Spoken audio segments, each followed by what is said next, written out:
ইসরায়েলের হামলায় নিহতদের শেষ বিদায় জানাতে ইরানের লাখো মানুষের দল। তেহরানের ওপর নিষেধাজ্ঞা প্রত্যাহারের তৎপরতা বন্ধ করলেন ট্রাম্প।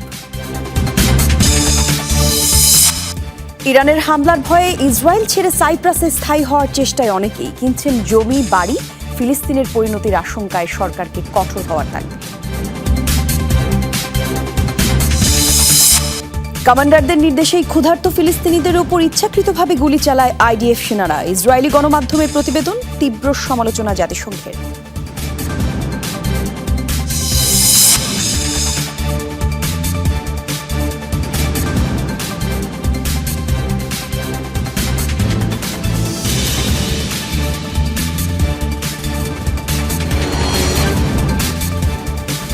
শিরোনাম দেখছিলেন, বিস্তারিত জানাবো জান্নাতুল কলি আছে সাথে। 12 দিনের ইসরায়েলের হামলায় নিহতের শেষ বিদায় জানাতে তেহরানে নেমেছে লাখো মানুষের ঢল। শনিবার সামরিক কমান্ডার এবং বিজ্ঞানী সহ নিহত প্রায় 60 জনকে রাষ্ট্রীয় মর্যাদায় শেষ বিদায় জানানো হয়।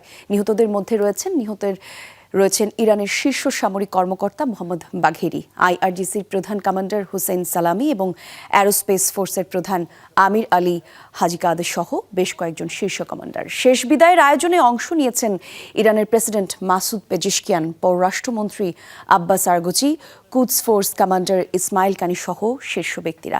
এ সময় ইসরায়েল ও যুক্তরাষ্ট্রের ধ্বংস কামনায় স্লোগান দিতে দেখা যায় সাধারণ ইরানিদের। সংঘাত থামার পরও ইরান যুক্তরাষ্ট্রের মধ্যে চলছে পাল্টাপাল্টি হুমকি ধামকি আর কথার লড়াই। আয়াতুল্লাহ আলী খামেনি বিজয়ী হওয়ার দাবি করায় তার কড়া সমালোচনা করেছেন মার্কিন প্রেসিডেন্ট। তাকে মিথ্যাবাদী আখ্যা দিয়ে দেশটির উপর নিষেধাজ্ঞা প্রত্যাহারের সব তৎপরতা বন্ধের ঘোষণা দিয়েছেন ডোনাল্ড ট্রাম্প। এদিকে সর্বোচ্চ নেতাকে যথাযথ সম্মান দেওয়ার আহ্বান জানিয়েছে তেহরান। এমনকি পররাষ্ট্রমন্ত্রী আব্বাস আরাগচি ট্রাম্পকে সম্বোধন করেছেন ইসরায়েলের ড্যাডি হিসেবে। ইরান ইসরায়েল সংঘাতে যুক্তরাষ্ট্র জড়িয়ে পড়ার পর যখন যুদ্ধ ভয়াবহ রূপ নেয়ার দ্বারপ্রান্তে, তখনই আসে আকস্মিক যুদ্ধবিরতির ঘোষণা। 12 দিনের লড়াইয়ে তেল আবিব তেহরান উভয়ই ব্যাপক ক্ষয়ক্ষতির শিকার হয়। যুদ্ধ থামার পর এখন চলছে বিজয় ঘোষণার পাল্টাপাল্টি দাবি।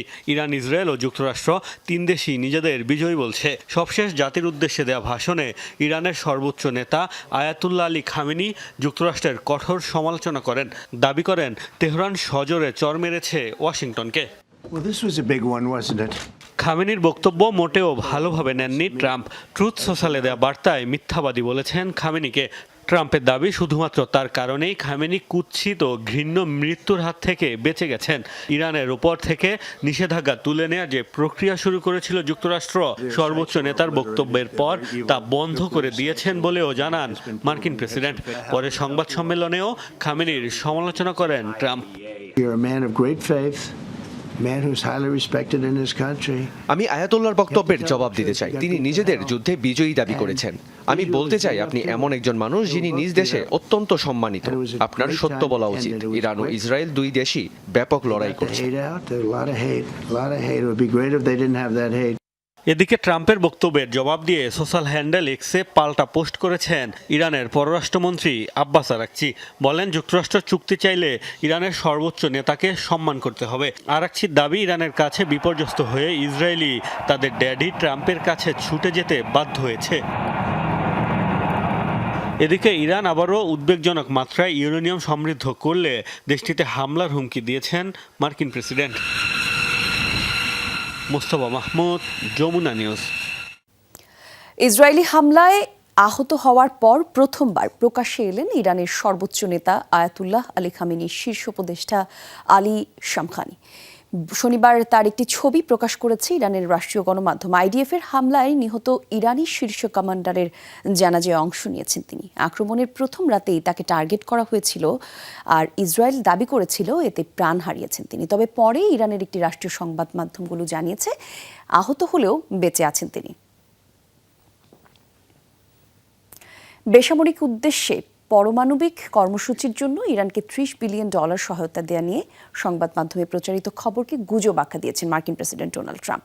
আর এই নিয়ে করা গণমাধ্যম সংস্থা সিএনএন এবং এনবিসির রিপোর্টের সমালোচনা করেছেন তিনি। ট্রুথ সোশ্যাল হ্যান্ডেলের বিষয়টি শুক্রবার এ বিষয়ে একটি পোস্টও দেন তিনি। সেখানে তিনি বলেন, ইরানকে যে কোনো পারমাণবিক সক্ষমতা বাড়াতে অর্থ সহায়তা দেওয়ার মতো অদ্ভুত এবং হাস্যকর পরিকল্পনা নিয়ে কোনো রকম চিন্তা করছেন না তিনি। এদিকে শীঘ্রই ইরানের সাথে আলোচনায় বসার কথা জানিয়েছেন ট্রাম্প প্রশাসন।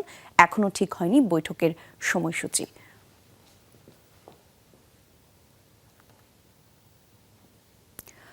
কংগ্রেসের অনুমোদন ছাড়াই সামরিক সিদ্ধান্ত নিতে পারবেন মার্কিন প্রেসিডেন্ট ডোনাল্ড ট্রাম্প। এর আগে কংগ্রেসের হস্তক্ষেপ ছাড়াই মার্কিন প্রেসিডেন্ট যেন সামরিক অভিযান চালাতে না পারেন এই সংক্রান্ত বিল উত্থাপন করা হয়।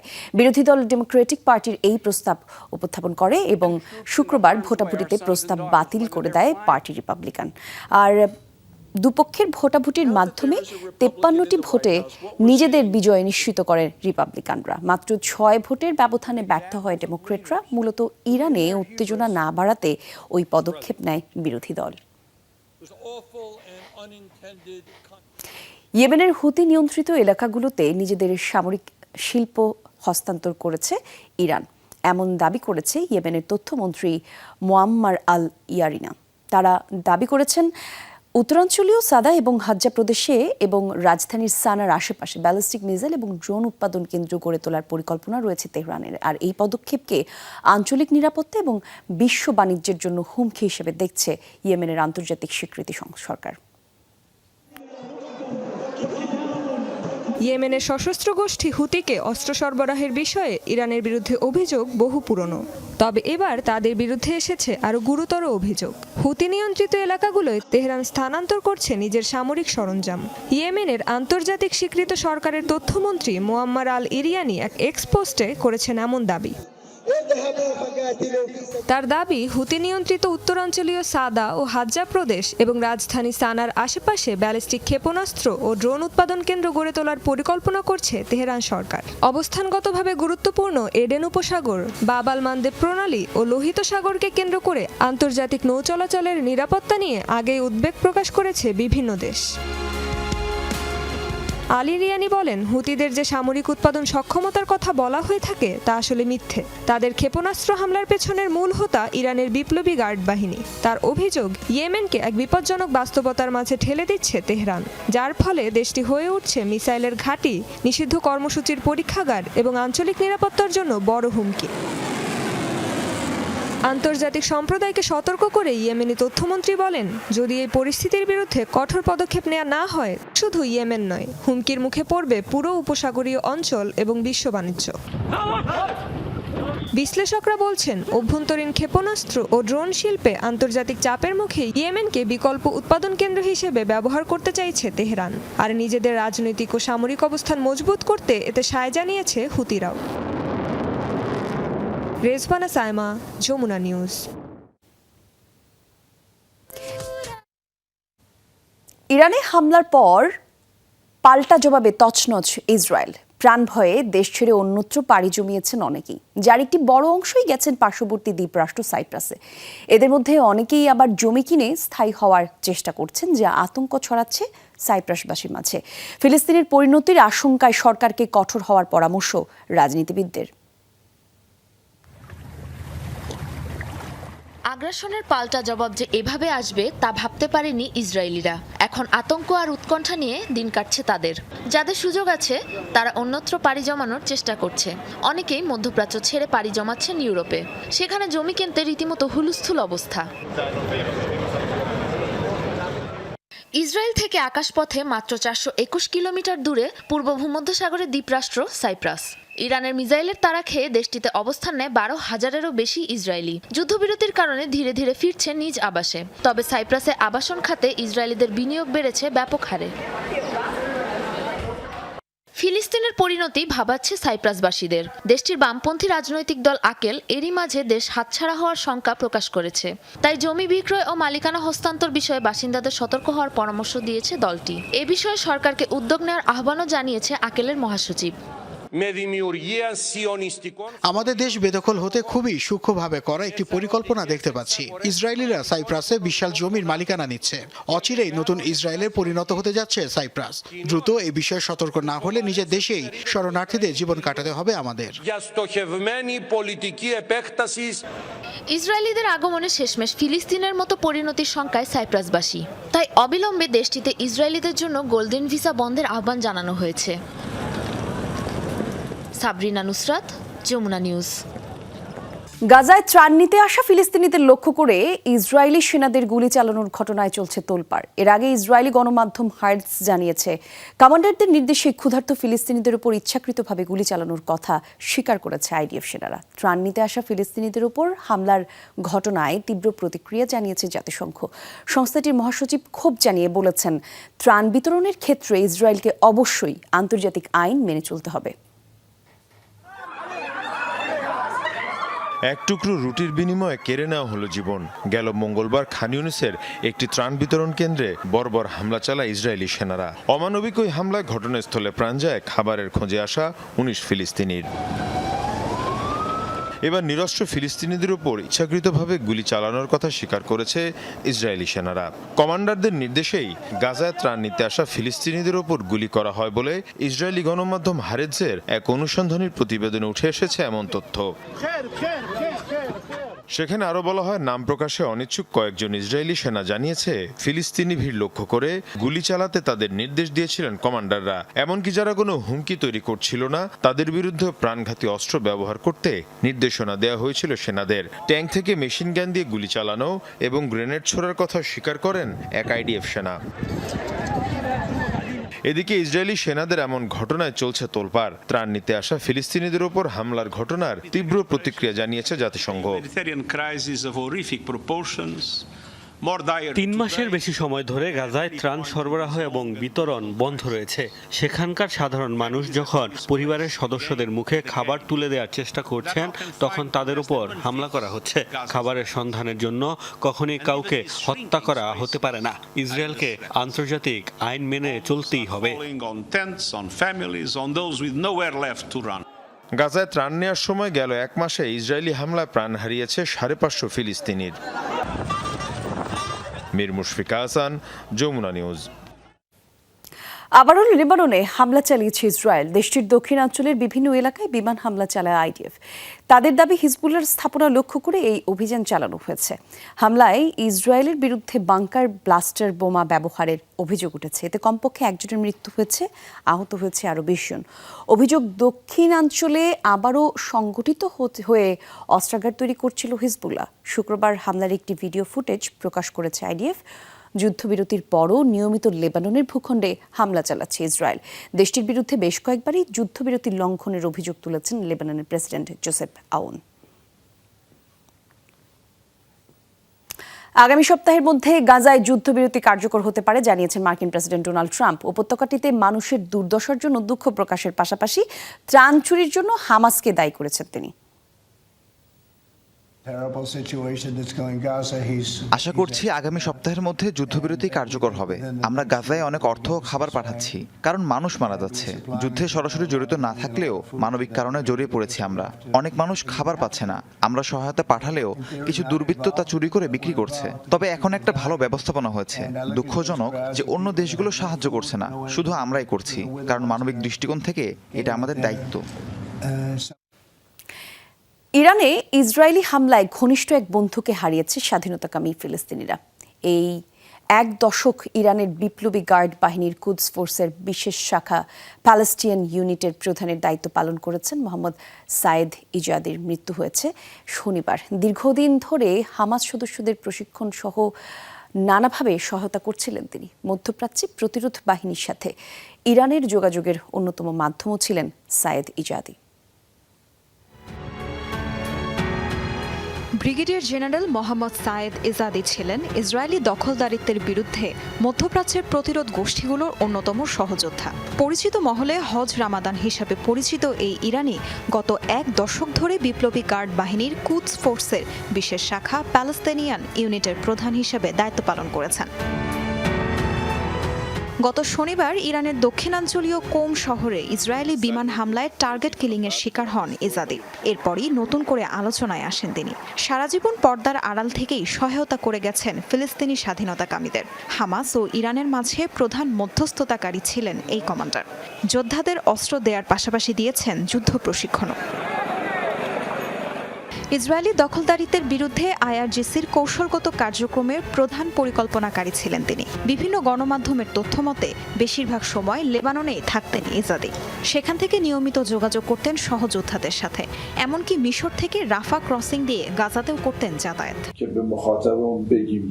ইজাদির লক্ষ্য ছিল মধ্যপ্রাচ্যে ইরানের প্রভাব আরও শক্তিশালী করা। লেবাননের হিজবুল্লাহ, ফিলিস্তিনের হামাস, ইসলামী জিহাদ সহ অন্যান্য গোষ্ঠীর সঙ্গে তেহরানের গভীর সম্পর্ক স্থাপনে তার ব্যাপক ভূমিকা ছিল। ট্রাম্পের প্রথম মেয়াদে নিষেধাজ্ঞাও আরোপ করা হয়েছিল তার বিরুদ্ধে। তাসরিয়ান সোবহান, যমুনা নিউজ। কানাডার সাথে বাণিজ্য চুক্তি নিয়ে সব রকম আলোচনা বন্ধের ঘোষণা দিয়েছে যুক্তরাষ্ট্র। যুক্তরাষ্ট্রের প্রযুক্তি প্রতিষ্ঠার উপর কানাডার কর আরোপের জবাবে এই কথা জানিয়েছেন মার্কিন প্রশাসন। কানাডার আকস্মিক এই কর আরোপের সিদ্ধান্তকে যুক্তরাষ্ট্রের প্রতি নির্বিচার আক্রমণ বলে আখ্যা দিয়েছেন প্রেসিডেন্ট ডোনাল্ড ট্রাম্প। এই ভিত্তিহীন কর আরোপের জবাবে দেশটির সাথে বাণিজ্য সংক্রান্ত সকল আলোচনা অবিলম্বে বন্ধ করার সিদ্ধান্ত মার্কিন প্রেসিডেন্টের। আগামী এক সপ্তাহের মাঝে কানাডার উপর যুক্তরাষ্ট্রের আরোপিত শুল্কের বিষয়ে সিদ্ধান্ত নেবে যুক্তরাষ্ট্র, জানিয়েছেন ডোনাল্ড ট্রাম্প। রুশ প্রেসিডেন্ট ভ্লাদিমির পুতিনের পুরো ইউক্রেন দখলের হুঁশিয়ারির পর অস্ত্র আমদানি বাড়িয়েছে ইউক্রেন। অন্যদিকে পুতিনের এই বিবৃতির পরিপ্রেক্ষিতে ইউক্রেনের সামরিক সহায়তা বাড়ানোর আশ্বাস দিয়েছে ইউরোপের মিত্র দেশগুলো। আর এবছর ইউক্রেনকে অন্তত $35 বিলিয়ন অর্থ সহায়তা দেবে ইউরোপ এবং কানাডা, জানিয়েছেন নেটো। চলতি মাসে প্রথমবারের মতো ইউক্রেনের কাছে অস্ত্র বিক্রি করেছে ট্রাম্প প্রশাসন, যদিও ইউক্রেনকে অস্ত্র কিংবা যে কোনো সহায়তা দেওয়ার কথা অস্বীকার করেছেন মার্কিন প্রেসিডেন্ট ডোনাল্ড ট্রাম্প।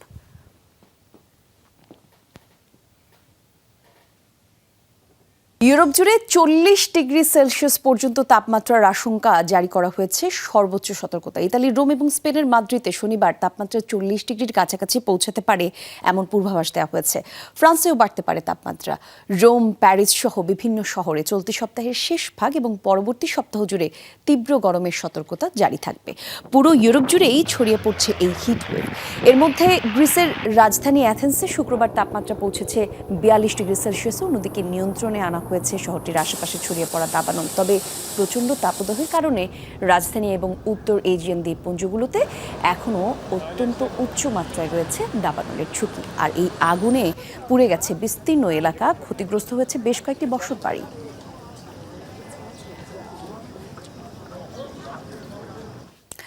পাকিস্তানে সেলফি তুলতে গিয়ে বন্যায় ভেসে যাওয়া একই পরিবারের 9 জনের মরদেহ উদ্ধার করেছে নিরাপত্তা বাহিনী। শুক্রবার দেশটির খাইবার পাখতুনখোয়া প্রদেশের সোয়াত নদীর তীরে পিকনিক করছিল এই পরিবারটি। ছবি তুলতে গিয়ে একদম কাছাকাছি চলে যায় পরিবারের সদস্যরা। এ সময় হঠাৎই পানি বেড়ে ভেসে যায় একটি শিশু, আর তাকে বাঁচাতেই পানিতে ঝাঁপ দেন কয়েকজন।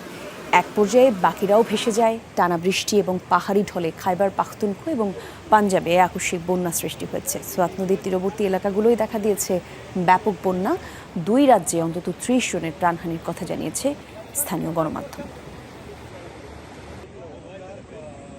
বহু জল্পনা কল্পনার পর অবশেষে বিয়ের পিঁড়িতে বসলেন বিশ্বের 3য় ধনী ব্যক্তি জেফ বেজোস এবং তার দীর্ঘ 4 বছরের প্রেমিকা সাংবাদিক লরেন স্যাঞ্চেজ।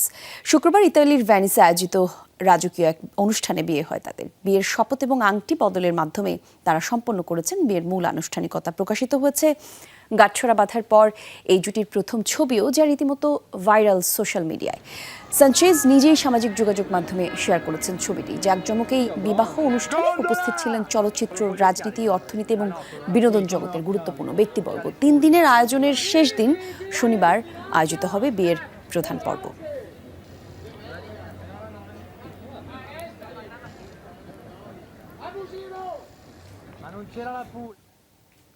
ভারতের আহমেদাবাদে রথযাত্রা চলাকালে তাণ্ডব চালিয়েছে এক হাতি। শুক্রবার আহমেদাবাদের জগন্নাথ মন্দিরে এই ঘটনাটি ঘটে। অনুষ্ঠানের জন্য বেশ কয়েকটি হাতি আনে কর্তৃপক্ষ। এ সময় রথযাত্রার পুজোয় অংশ নিতে মন্দিরে অবস্থান করছিলেন হাজারো মানুষ। পূজা চলাকালীন উচ্চ শব্দে ভয় পেয়ে হঠাৎই নিয়ন্ত্রণ হারিয়ে ভিড়ে দাঁড়িয়ে থাকা মানুষের উপরে দৌড়াতে থাকে একটি পুরুষ হাতি। আর তার দেখা দেখি আরও দুটি হাতিকে দৌড়াতে শুরু করলে কোনো রকমে তাদেরকে আটকিয়েছেন মাহুতরা। জানা যায় রথযাত্রা নিয়ে আসার আগে ঠিকমতো হাতিটির স্বাস্থ্য পরীক্ষা করায়নি কর্তৃপক্ষ, আর এই ঘটনায় আহত হয়েছেন একজন।